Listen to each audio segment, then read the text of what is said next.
Namni siif kolfu hundi hiriyaa kee miti. Namoonni tokko tokko yeroo isaaniif gaarii taate qofaa si biratti argamu. Yeroo rakkinni dhufu garuu si dhiisanii badu. Har'a wantoota torba hiriyaa sobaa ifatti baasanii mul'isan ilaali. Keessawuu torbaffaan baay'ee si ajaa'ibsiisuu danda'a. Tokkoffaa yeroo waa sirraa barbaadan qofa si waamu.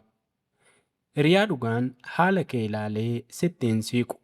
Hiriyaan sobaa garuu yeroo gargaarsaa, maallaqa, odeeffannoo yookaan faayidaa argatuu qofaa si quunnama.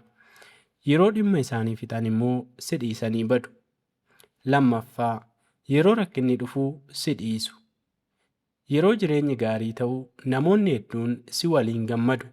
Garuu yeroo rakkina keessa seentu hiriyaan sobaa ni bada. Namoonni yeroo rakkinaatti si bira dhaabbatan warra dhugumaan siif yaadanidha. Sadaffaa dhoksaadhaan si waliin dorgomu. Hiriyaan dhugaan milkaa'ina kee ni kabaja. Hiriyaan sobaa garuu milkaa'inni kee isa sodaachisa. Alaan siif kolfuu danda'a. Keessa isaatti garuu kufaatii kee hawwuu danda'a. Afraffaa duuba kee si hammeessa.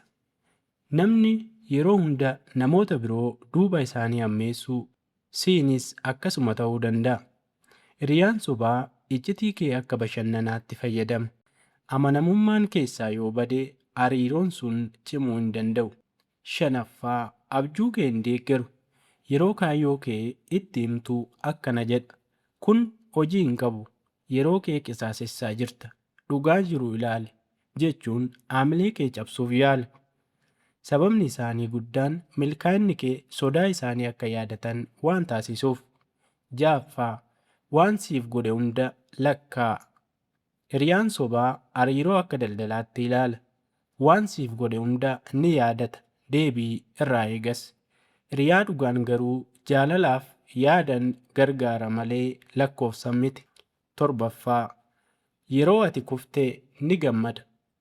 Kun mallattoo guddaadha. Hiriyaan sobaa gammachuu isaa dhoksuu danda'a. Garuu kufaatiin kee akka inni ofitti gammadu isa taasisa. Hiriyaa dhugaan garuu yeroo ati milkooftu ni gammada. Yeroo ati kufte immoo ol si kaasa. Xumura irratti yeroo guddattu namoota tokko tokko ni dhabda. Kana sodaachuu hin qabdu.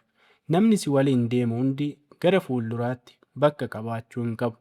Namoota si deeggaran, si jajjabeessan, yeroo rakkinaatti si bira dhaabbatan kabaji. Sababni isaa hiriyaa dhugaan qabeenya jiraatu keessaa isa guddaadha.